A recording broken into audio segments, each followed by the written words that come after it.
inspiré. Ce sont 6 créations de vêtements originales et contemporaines qui ont été réalisées en se basant sur les collections du Musée d'Histoire de La Chaux-de-Fonds. Inspirée, c'est aussi 6 jeunes créatrices en formation couture à qui on a proposé de réaliser des ensembles de 2 à 3 pièces pour leurs travaux de diplôme. Le Musée d'Histoire a fêté ses 100 ans et puis pour fêter cet anniversaire symbolique, il a créé son exposition qui est revenue en fait sur l'évolution de l'institution. Et pour parler de l'évolution de l'institution, il s'est basé sur les objets de sa collection qui ont été présentés pendant une année à cette occasion. Au début du projet, c'est le musée qui accueille les 6 élèves et qui leur présente l'exposition sur les 100 ans en leur demandant de choisir chacune un objet différent dans le panel qui était proposé. On avait un peu plus de 200 objets qui étaient exposés au 2e étage. Et donc chacune a choisi selon aussi les projections qu'elle pouvait se faire en imaginant transformer un objet X ou Y en costume et quelque part en se demandant comment est-ce qu'on s'habillait d'histoire.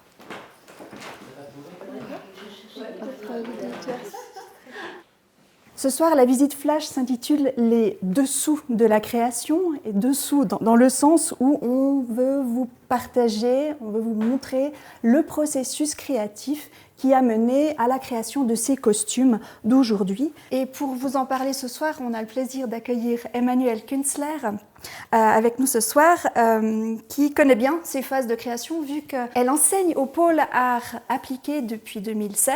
Elle a accompagné les élèves, les 6 élèves, dans toutes les phases de la création de ces costumes en collaboration avec Adrian Reber, qui est le chef d'atelier et le responsable de cette 4e année de diplôme. On est bien autour de cette idée d'un objet qui vient comme référence de base, mais sur lequel on va donc s'appuyer. Les élèves ont dû justement ne pas reproduire à l'identique, mais s'en inspirer. On va pouvoir développer les sensibilités aussi de la création propre à chaque élève. Les élèves avaient aussi la contrainte du tissu.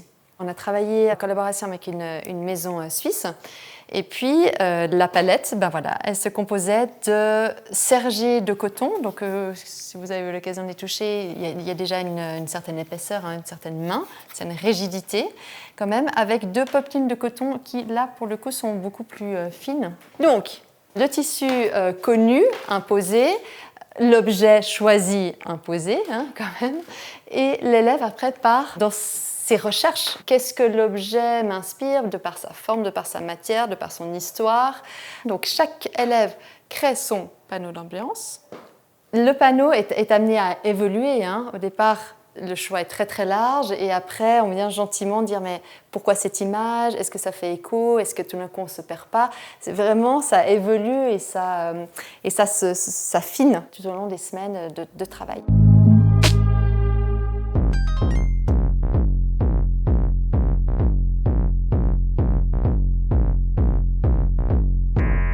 Erin Girardin a choisi une coupe.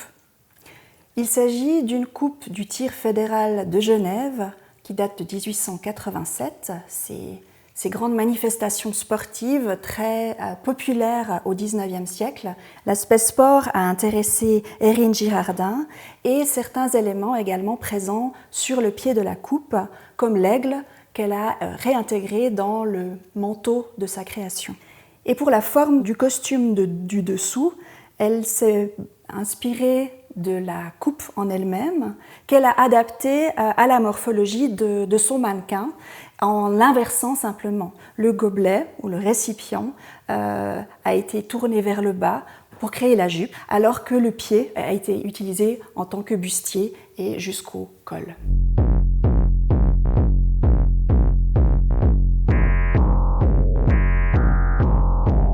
Emma Closer a pris un des objets prestigieux de l'exposition, à l'identité forte pour la région, qui est une pendule neuchâteloise. Cet objet a été présenté au musée durant de nombreuses années, il est donc fortement lié aussi à l'histoire de la maison. C'est un objet particulièrement précieux, avec une très belle marqueterie et de magnifiques bronzes qui ornent la pendule.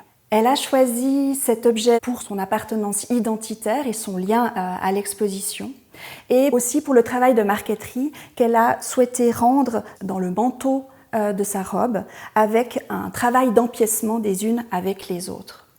Lors du défilé de mode, où elles ont présenté en fait leur création, les mannequins avaient aussi une coiffure spécifiquement pensée pour, et Emma Closer a souhaité mettre une longue tresse en fait à sa mannequin qui, quand elle marche, imite le mouvement du balancier.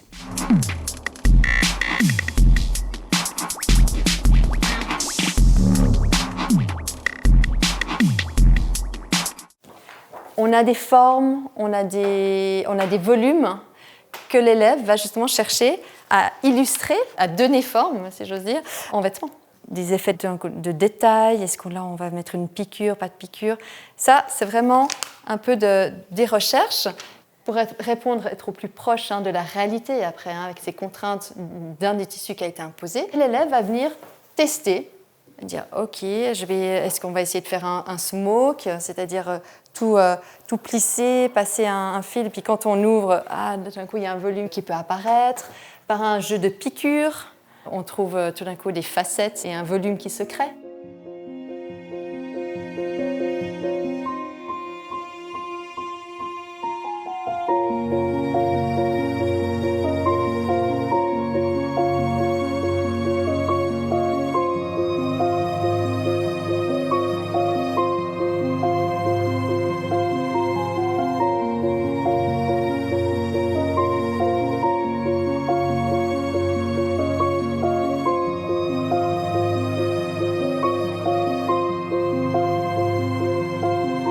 Ania Lemaire a choisi comme objet un des objets assez énigmatiques qui étaient proposés parmi les 200 de l'exposition sur les 100 ans. Il s'agit de 2 plaques en cuivre repoussées avec un très joli dessin de feuilles.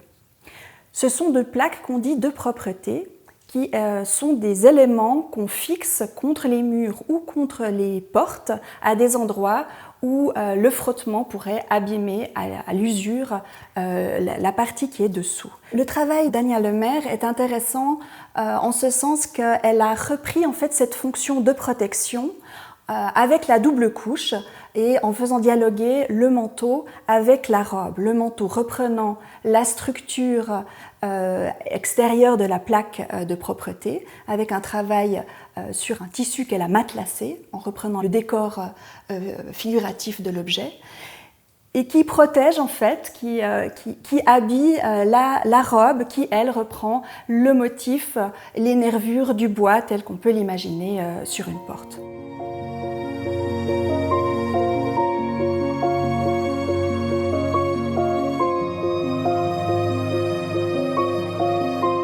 Lilou Johnson-Vuara a quant à elle décliné un peigne en métal qui possède de longues dents et qui est orné sur le dessus de petites perles de verre rouge.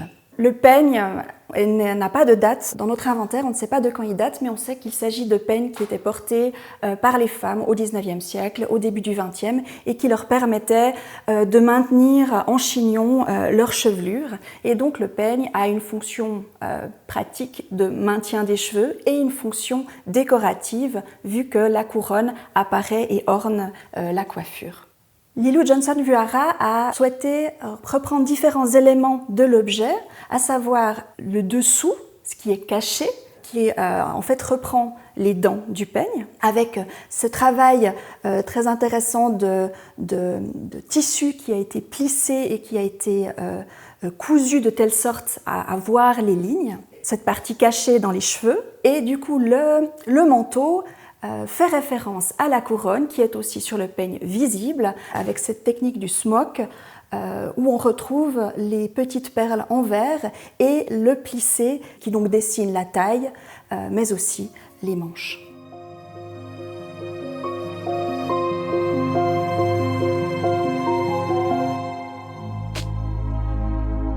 Une fois que l'élève a trouvé en fait sa technique qui fonctionne, l'idée c'est de pouvoir continuer dans ce processus et de passer sur la réalisation d'une toile à patron, c'est-à-dire le vêtement, la création réalisée dans ce tissu de travail, si j'ose dire, de recherche, pour que le vêtement puisse être porté par le mannequin que l'élève aura choisi et voir comment il tombe. Donc ça, c'est vraiment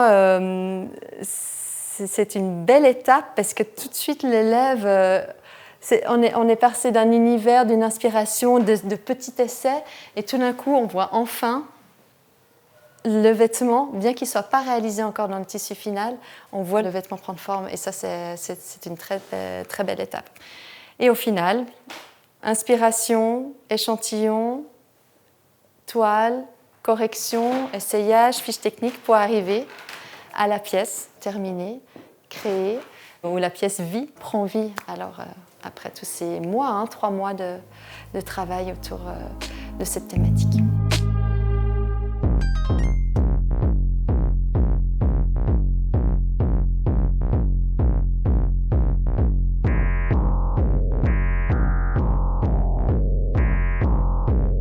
Le choix d'Erin Kaiser s'est porté sur un objet assez banal qui peut faire sourire parce qu'on est plusieurs à avoir joué avec, étant enfant. C'est un sac de billes. Donc, une petite bourse en tissu fermée à l'aide d'un cordon et qui contient, en tout cas celle qui est dans notre collection, très précisément 151 billes de pierre et de verre. Elle l'a choisi pour son aspect ludique et pour son rapport à l'enfance.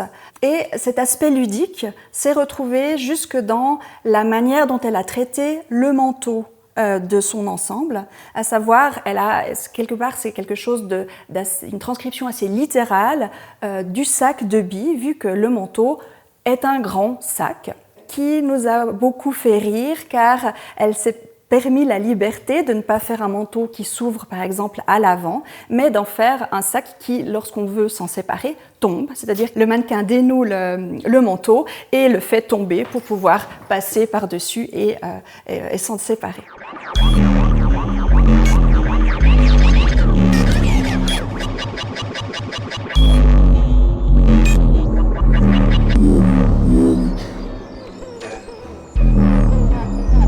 Lucie Scheurer a pris un casque de cavalier du XIXe siècle. Elle a privilégié cet objet parce qu'il lui permettait, de par sa nature et sa composition, un certain nombre de développements qui étaient relativement riches. L'objet en lui-même a plusieurs matériaux différents, le métal de 2 couleurs différentes, les plumes, la crinière aussi. Le casque a une magnifique crête avec du crin de cheval. Mais le casque présente aussi un certain nombre de symboles, dont une tête de méduse sur le devant, qu'elle a transcrite à sa manière sur le devant du manteau. Vous la voyez ici, qui est entièrement brodée. Et donc ce panel de possibilités, elle les a transcrites dans sa création en explorant plein de pistes. Et effectivement, c'est assez intéressant d'aller voir tous les éléments qui ont été déclinés dans sa création. L'aspect très rigide du métal qu'on trouve jusqu'au col, le lien à la cavalerie dans le pantalon. Sur l'arrière, vous retrouvez la crinière, une crinière qu'elle est allée elle-même chercher à l'endroit où on trouve des crins de chevaux. Donc elle a fait un travail très poussé sur les matériaux et sur la diversité de potentiel que lui proposait en fait l'objet.